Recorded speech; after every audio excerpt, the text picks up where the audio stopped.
Boleh macam orang Melayu, sebiji dengan orang Melayu dia cakap.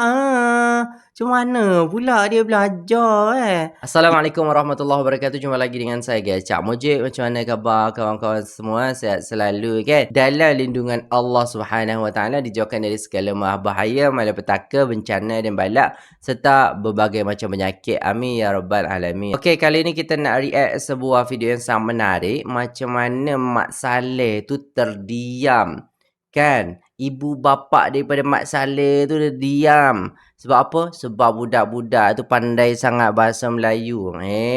Macam mana ketertarikan Mak Saleh kepada bahasa Melayu? Jom kita simak videonya. Let's go. Berapa lama kamu di Switzerland? 6 malam. 6 malam. 6 malam. Hebat. 6 malam. Nah. Kena di sini sangat cantik kan? Baru bulan 5 kami berada di Malaysia. Dia belum pernah ke situ, jadi kami ini bulan 5 datang Malaysia, datang Terengganu, cantik. Oh, bukan bulan 5 tahun ini. Sudah yang sudah. baru lalu. Kami pergi Tawau, KK, Sipadan. Sepadan cantik. Ya. Fasih banget bahasanya guys. Dan dia baru cuba Milo Ice. Mila Ais. tertarik. Oh ya, Tertarik semua. juga roti canai. Ada satu kedai di KL baru disebut nasi lemak burung hantu. Berarti ya, famous. Sedap sekali. Betul-betul. Datang Terengganu lagi tu? banyak nasi lemak sedap. Ya kah? Ya. Terengganu ada pulau yang cantik-cantik sana dekat. Pulau cantik. Pulau Diving Island. situ kah? diving ada. Diving dekat ramai turis datang untuk diving. Wow. Okay, next time we gotta go to Terengganu. Terengganu. Kejayaan tu apa? Para juri akan menilai. Para juri tu apa? Judges, Para juri akan menilai. Menilai tu apa? judge. Judge. Lidi. Lakaran. Kamu, awak, kalian. Kalian tu apa? Rehat seri. Rumah rehat seri tu You can apa? speak Melayu. Like a resting place. Dia boleh Camp baca Destari guys. ini Keren sih. Dikendalikan. What does that mean? Dikendalikan. Sana tu apa? There. Oh, there. Berkecap Melayu. Ni yang Bakar kat sana. viral tu guys.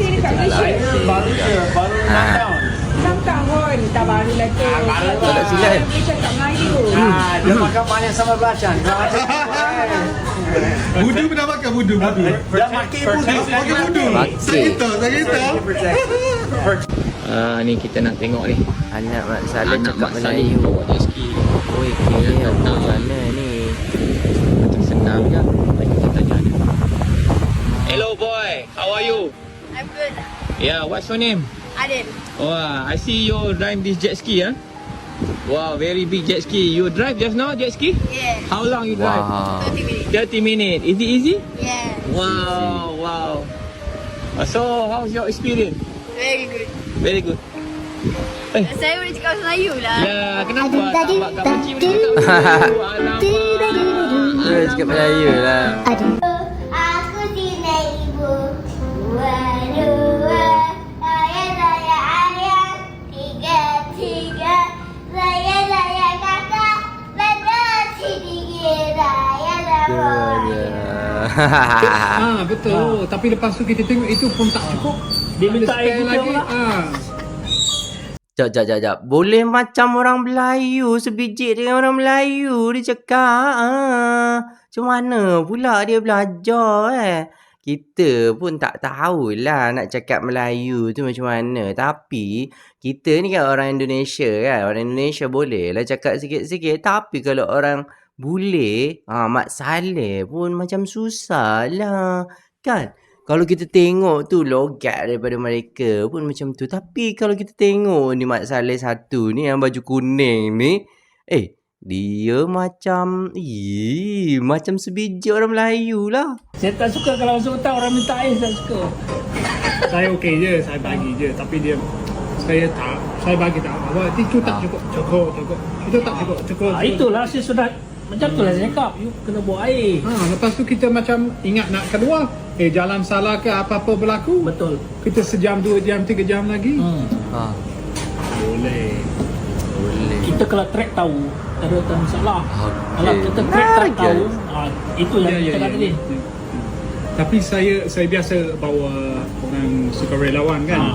Saya kena cakap ke mereka sebab saya punya job bukan untuk tidak ada aksiden kemalangan tak. Tapi saya tak boleh buat kerja bodoh-bodoh. Contoh dia macam tempat curam saya, tak apalah biar je. Atau dia buat macam ada longkang, tak apa kita lompat. Kalau dia buat aksiden masa tu Lagi susah. salah saya.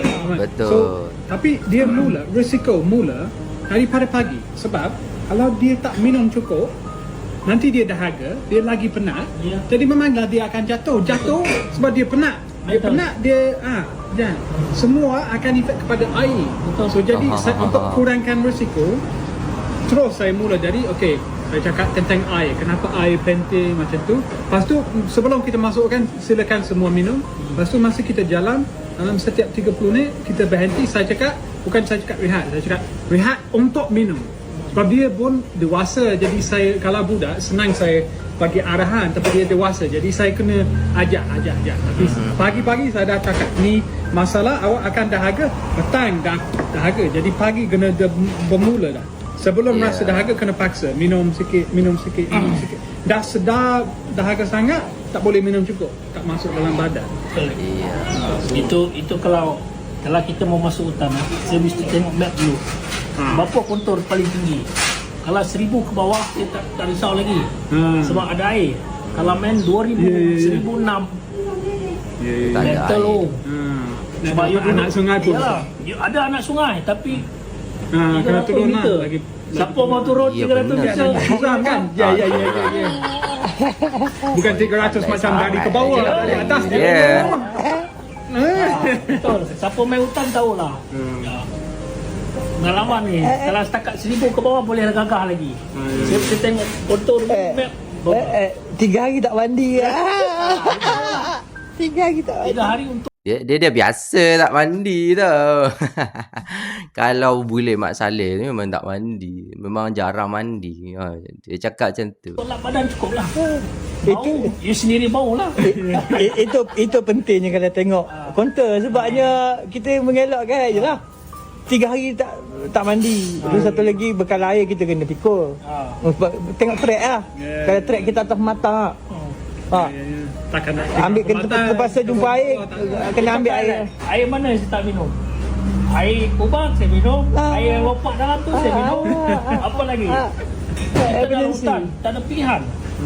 Air lepak-lepak Kita jalan macam mau ni. jauh, air tak ada. Kita mesti mau air. 14 hari. 14 hari jalan kaki. cari rotan lah. Cari Itu rotan. biasa. Okey Aiman, Yes. Aiman tanya, macam mana Aiman pula boleh cakap Kelantan?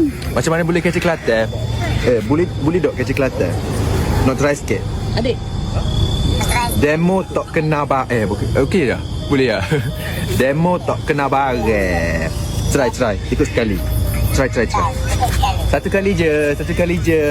Malu Demo lah. tak kena barang, boleh ambil phone. Mak Saleh ajak orang Melayu cakap kecil Kelantan. Demo tak kena barang. Boleh je? Demo tak kelamar. Satu ayam Satu ayam. biasa ada. Burger ayam biasa lah. Satu. Okey. QR boleh ya? QR berapa? Kali pertama saya sampai sini, saya tinggal dengan 3 orang Singapura. Satu dari mereka orang Melayu. Mungkin dia rendah hati atau rendah diri, tapi dia selalu cakap, my Malay is so bad, I don't like speaking it. Okey. Bertutur dalam bahasa Melayu. Selesa dia. Beliau orang penyelidik di Lee Kong Sian, Lembaga Perpustakaan Negara NLB yang sedang membuat penyelidikan tentang Asia Tenggara. Penelitian ya, orang penelitian. Saya sangat suka belajar bahasa. Sekarang saya sudah boleh cakap mungkin 5 bahasa rumah. Bahasa Inggeris sudah tentu, Jerman, Portugis, Jepun dan Melayu. Saya rasa pada mula itu sangat mencabar sebab kita belum tahu asas-asas bahasa dan itu sangat sukar untuk menyatakan diri. Tapi bila kita dah tahu asas-asas bahasa dan sudah boleh bercakap sedikit dengan orang lain, itu rasa sangat memuaskan dan membahagiakan saya rasa. Jadi saya sangat bersyukur bila saya boleh berbual dengan orang Melayu dalam bahasa mereka sendiri. Di sini kalau saya cakap bahasa, banyak orang sangat terkejut sebab agak jarang orang asing, khususnya orang dari Eropah, boleh cakap bahasa Melayu. Ya, saya sudah lama tertarik dengan budaya dan sejarah Melayu. Ya, walaupun itu satu masyarakat kecil, mereka sangat penting dalam sejarah, khususnya melalui perdagangan antarabangsa. Nasib baik cikgu saya sangat bersemangat, tidak dengan bahasa sahaja tapi juga dengan budaya Melayu, dan itu membuat pengajian itu sangat lebih menarik daripada cuma belajar tata bahasa dan perkataan baru setiap minggu. Untuk saya rasa belajar bahasa baru dan tentang budaya baru sangat berguna dan juga membuka pandangan dan pengamalan baru. Sebagai contoh, bila saya pergi Kepulauan Riau dekat dengan Singapura, saya boleh cakap dengan orang tempatan dalam bahasa mereka, dan saya rasa mereka juga mungkin rasa bersyukur kerana ada orang asing yang berusaha untuk belajar bahasa mereka dan sedikit tentang budaya mereka. Macam mana boleh fasih sangat utara? Okey, cerita dia macam ni. Aku main sini, aku masuk sekolah rendah, aku masuk sekolah menengah. Okey. Lepas tu belajar lah. Dah cakap dengan kawan-kawan. Tak, tapi serius je lah. BM aku memang belajar dekat sekolah sajalah. Sebab kat rumah mostly cakap English kan. Cakap English dengan Tajik. Kat sekolah je lah yang cakap BM pun. So aku ada ramai kawan-kawan Melayu dulu kan, kawan-kawan berbangsa Melayu. So mereka cakap dengan aku. So lama-lama aku pun terikut-ikut lah. Alright guys, inilah kekuatan daripada bahasa Melayu ataupun BM ya teman-teman sekalian. Bisa merubah ya, ataupun bisa menarik matsaleh-matsaleh itu untuk belajar bahasa Melayu. Seperti itu ya teman-teman sekalian. Dan anak-anak mereka juga istilahnya suka dengan bahasa Melayu ya ketika mereka tinggal di Malaysia. Ini menandakan bahwasannya ketertarikan mereka itu sangat besar kepada bahasa Melayu, dan juga bahasa Melayu ini sangat menarik seperti itu ya guys ya. Sama halnya ketika banyak bule istilahnya yang tinggal di Indonesia dan mereka fasih dalam bahasa Indonesia dan mereka senang menggunakan bahasa Indonesia. Ya gimana nggak senang ya guys ya ketika kita ke sebuah negara lalu kita istilahnya belajar bahasa yang ada di negara itu, otomatis senang lah. Ketika saya juga istilahnya ke Arab Saudi ya kan, saya bisa belajar bahasa ya kan yang ada di sana seperti itu. Ketika itu saya belajar bahasa Bangladesh kah apalah gitu guys ya. Sedikit-sedikit itu aja membuat saya senang gitu kan. Bahasa Arab gitu, karena dari Indonesia saya sudah belajar bahasa Arab, ketika sampai sana ternyata beda bahasa Arabnya, jadi harus belajar lagi. Dan ketika kita istilahnya paham suatu bahasa ataupun fasih dalam bahasa tertentu, maka di situ ada kebahagiaan dalam diri kita, ada kesenangan dalam diri kita gitu guys ya. Makanya kita ketika istilahnya belajar bahasa memang agak susah di awal, tapi ketika kita sudah bisa, maka di situ kita akan bahagia dan senang gitu loh guys ya. Waktu itu saya belajar bahasa Sunda gitu kan dengan teman-teman, karena teman-teman rata-rata di Arab Saudi itu rata-rata orang Jawa Barat istilahnya kayak Cianjur lah, Kuningan lah, semua lah yang ada istilahnya orang yang berbahasa Sunda gitu. Ya kan? Maka di situ ya udah kita belajar bahasa Sunda gitu. Kumaha damang, aya naon teh di dieu. Kayak gitu loh guys ya. Jadi macam kita nak belajar bahasa Melayu ya, saya pun waktu awal-awal cakap Melayu saya tak macam orang tak macam sekarang kan. Tapi kalau dulu-dulu dia macam saya belajar tu campur lah, ada bahasa Indonesia, ada bahasa Melayu macam tu. Tapi selepas kita belajar, lepas tu fasih lah. Meskipun saya rasa saya tak fasih sangat bahasa Melayu, kadang saya okey lah, saya belajar sikit-sikit macam tu guys ya. Jadi macam tu guys ya. Kebahagiaan dalam berbahasa itu memang sangat-sangat membuat kita bahagia ketika kita boleh cakap dengan orang tempatan, boleh cakap dengan orang-orang yang baru kita jumpai macam tu. Jadi kalau ada orang Arab datang kat sini ya, tanya, "Ahlan, min fin anta?" Kayak gitu. Jadi kita boleh jawab macam tu guys ya. Jadi kalau ada tamu daripada Malaysia, bolehlah cakap sikit-sikit. Tapi terkadang mereka tak faham apa yang saya cakap. Okay guys, itu dulu videonya. Terima kasih sudah tengok video ini sampai selesai. Jangan lupa like, share, komen, subscribe.